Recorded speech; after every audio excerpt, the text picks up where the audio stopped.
L'énergie libre pour tous. Voilà mon rêve. Ces mots de Nikola Tesla portent l'essence de sa vision.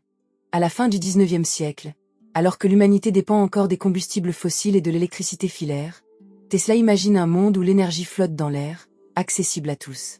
Il n'est pas simplement un inventeur, mais un visionnaire, déterminé à provoquer une révolution énergétique. Au cœur de la révolution industrielle, Tesla se démarque des figures comme Thomas Edison et George Westinghouse. Admiration et controverse l'entourent. Son esprit, saturé d'idées, se heurte à un scepticisme ambiant. L'électricité devient un symbole de pouvoir, et Tesla, avec son rêve d'énergie sans fil, remet en question les normes établies. Dès son plus jeune âge, Tesla est fasciné par les forces de la nature.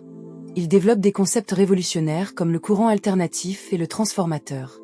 La tour Wardenclyffe, érigée à Long Island, représente l'apogée de cette quête. Mais alors qu'elle prend forme, des défis financiers et techniques menacent ses aspirations. Chaque étape de son parcours est jalonnée de luttes. Les rivalités avec Edison ne sont que la surface d'une quête personnelle. Tesla, convaincu que l'électricité devrait être accessible à tous, se bat pour faire accepter ses idées.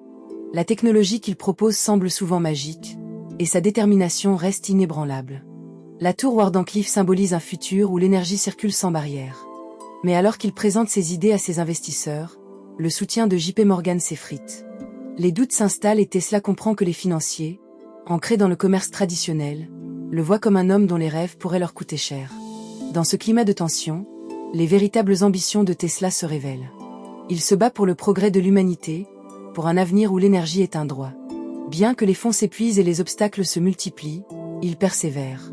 Chaque échec est une leçon, chaque doute une occasion de se battre davantage. Son enthousiasme le pousse à dépasser ses limites. L'énergie sans fil, c'est le rêve ultime de Tesla, une vision qui transcende les limitations physiques. En 1901, alors que le monde découvre l'électricité, il travaille sur la construction de sa tour sur la côte de Long Island. Ce projet n'est pas qu'une prouesse technique, il incarne sa foi en un monde meilleur. Mais les problèmes financiers s'accumulent. En 1905, l'argent vient à manquer. Les investisseurs, autrefois fascinés, se retirent. La tour, symbole de ses espoirs, est laissée à l'abandon. Malgré tout, Tesla continue d'innover, explorant notamment l'énergie géothermique. Son isolement grandissant ne diminue pas sa passion. Dans les années 1910 et 1920, Tesla, souvent ignoré, continue de travailler. Les idées de transmission d'énergie, de radio et de communication sans fil prennent forme dans son esprit. Malgré les obstacles, il reste fidèle à sa vision d'énergie accessible à tous. À la fin des années 1890, Tesla dévoile sa tour. Ce projet, qui devrait révolutionner l'énergie, est confronté à des défis majeurs. Les investisseurs craignent que ses idées soient trop avant-gardistes. Le soutien de JP Morgan faiblit, révélant les tensions entre innovation et considération commerciale. Cependant, l'esprit de Tesla reste fort. Il intensifie ses recherches, développe des concepts de résonance et réalise des démonstrations spectaculaires. Mais son rêve d'un réseau électrique sans fil demeure un défi monumental. En 1905, la tour est abandonnée, mais Tesla continue d'innover, voyant chaque échec comme une opportunité de redéfinir ses idées. Les années passent, et malgré les défis, Tesla continue d'imaginer un monde où l'énergie est gratuite. Son laboratoire devient son sanctuaire, un lieu où il donne vie à ses inventions. Les concepts d'énergie sans fil, malgré le scepticisme ambiant, restent ancrés dans son esprit. Au fil des ans, les luttes de Tesla nous rappellent que l'innovation est un parcours semé d'embûches. Son histoire illustre la résistance et le scepticisme que rencontrent souvent les visionnaires. Pourtant, chaque obstacle est une opportunité d'apprendre. L'innovation, pour Tesla, est un chemin parsemé d'échecs, d'apprentissage et de rêves audacieux. En 1893, lors de la Foire mondiale de Chicago, Tesla fait une démonstration époustouflante de l'électricité sans fil, illuminant des lampes à induction à distance. Les spectateurs, émerveillés, voient pour la première fois la magie de l'électricité en action et Tesla devient une célébrité. Mais derrière cette lumière, le chemin est parsemé d'ombres. Il lutte contre la méfiance des investisseurs, qui voient d'un mauvais œil ses projets futuristes. Il sait qu'il doit constamment justifier son travail. Son esprit est tiraillé entre l'enthousiasme et la frustration. La tour Wardenclyffe, construction de briques et d'acier, commence à prendre forme dans la chaleur écrasante de l'été de 1901. Tesla, les yeux brillants, visualise le futur. Mais il est également conscient des murmures autour de lui. Des critiques de collègues, de scientifiques, mais surtout des financiers qui doutent de la viabilité de son projet. Pour Tesla, chaque pierre posée est un pas vers son rêve. Mais chaque critique est un coup de poignard dans son ambition. La tour est bien plus qu'un simple bâtiment. C'est un symbole de sa détermination à transformer le monde. En 1902, alors que le projet avance lentement, Tesla se retrouve enlisé dans ses luttes personnelles. Malgré le bruit des machines et l'effervescence des ouvriers autour de lui, il se sent de plus en plus isolé. Les idées qui jaillissent de son esprit, les concepts de transmission d'énergie par résonance, semblent trop en avance sur leur temps. Son ami et collaborateur, l'ingénieur de génie Charles Proto-Steinmetz, lui dit un jour « Nicolas, ta vision est comme une étoile brillante dans la nuit, mais il te faut un vaisseau pour naviguer vers elle. » Ces mots résonnent en lui, mais il sait qu'il doit trouver ce vaisseau. J.P. Morgan, qui avait initialement investi dans la tour, devient un obstacle. Tesla comprend que son rêve d'énergie libre sans fil est en conflit avec les appétits commerciaux de Morgan, qui voit dans l'énergie un produit à monétiser. En 1903, Tesla fait un appel désespéré à Morgan, lui offrant son plan pour un réseau mondial d'énergie sans fil. Morgan, sceptique, lui répond « Nicolas, on ne peut pas donner l'électricité gratuitement. » Cette phrase, prononcée avec une froideur calculée, heurte Tesla. C'est le moment où il comprend que sa vision altruiste s'oppose à la réalité crue des affaires. Les tensions s'intensifient. En 1904, la construction de la tour Wardenclyffe stagne. Les ouvriers commencent à partir, les fonds s'épuisent, et Tesla, toujours habillé de son éternel costume noir, déambule dans les couloirs de la tour inachevée. Chaque jour qui passe lui semble une éternité. Il regarde par les grandes fenêtres, observant les vagues de l'Atlantique se briser contre les rochers. Il rêve encore, mais ses rêves se heurtent à la réalité. À cette époque, il commence à explorer des applications alternatives de ses idées. L'énergie géothermique devient une obsession. En 1906, il visite le parc national de Yellowstone, émerveillé par les geysers qui crachent de la vapeur et de la chaleur. Il voit en eux une source d'énergie inexploitable et son esprit s'embrase à l'idée de puiser cette force de la Terre. Il imagine une manière de transformer cette chaleur en électricité, une électricité qu'il pourrait transmettre sans fil. Mais encore une fois, le chemin est semé d'embûches.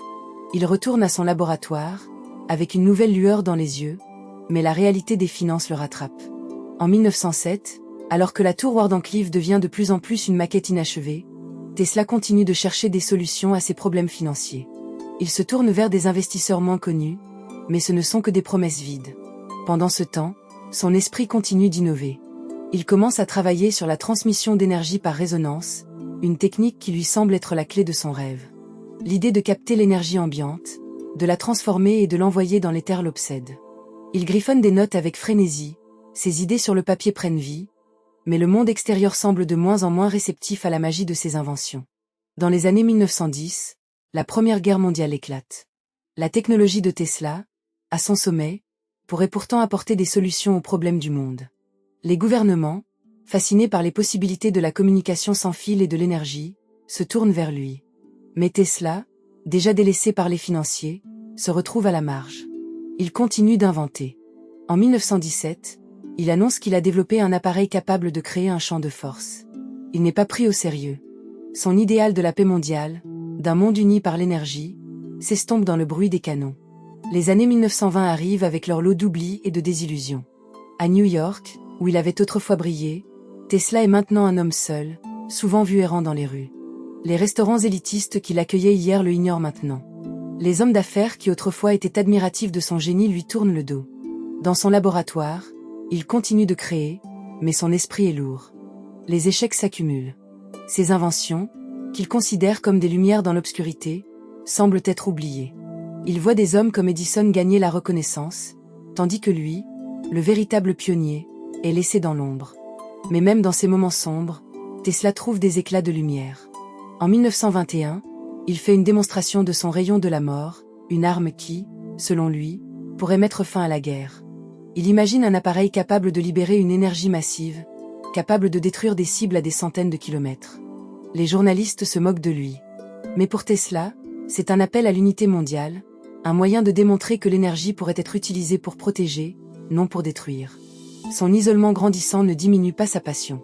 Il continue à écrire des théories, à concevoir des inventions dont le monde ne comprend pas encore la valeur.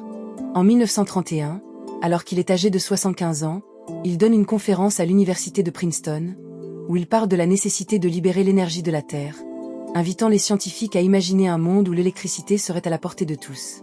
Les étudiants sont captivés par son charisme, mais la salle est remplie de scepticisme. Ils ne réalisent pas qu'ils écoutent un homme dont les idées sont encore en avance sur leur temps. Au fil des années, les luttes de Tesla nous rappellent que l'innovation est un parcours semé d'embûches. Son histoire illustre la résistance et le scepticisme que rencontrent souvent les visionnaires. Pourtant, chaque obstacle est une opportunité d'apprendre. L'innovation, pour Tesla, est un chemin parsemé d'échecs, d'apprentissage et de rêves audacieux. Dans les années 1940, alors que la technologie sans fil trouve enfin sa place, les idées de Tesla commencent à être reconnues, mais il est déjà trop tard. Son esprit visionnaire, si longtemps méconnu, est sur le point de disparaître avec lui. Aujourd'hui, l'héritage de Tesla inspire des générations. Ses idées sur l'énergie sans fil, bien que controversées de son vivant, résonnent dans notre quête moderne pour des solutions énergétiques durables. Son rêve d'un monde où l'énergie est accessible à tous devient un impératif urgent. Dans un monde de plus en plus conscient de l'impact du changement climatique, les visions de Tesla prennent une résonance nouvelle. Chaque invention, chaque découverte, chaque petit pas vers un avenir meilleur repose sur notre volonté collective. L'héritage de Tesla nous appelle à agir. Pensez à la manière dont ces idées peuvent influencer vos choix quotidiens. Son rêve d'un monde éclairé par l'énergie libre et accessible demeure une source d'inspiration. Oceans River, Oceans and Over. La lumière de Tesla, même vacillante, continue de briller, illuminant notre chemin vers un futur que nous avons le pouvoir de façonner.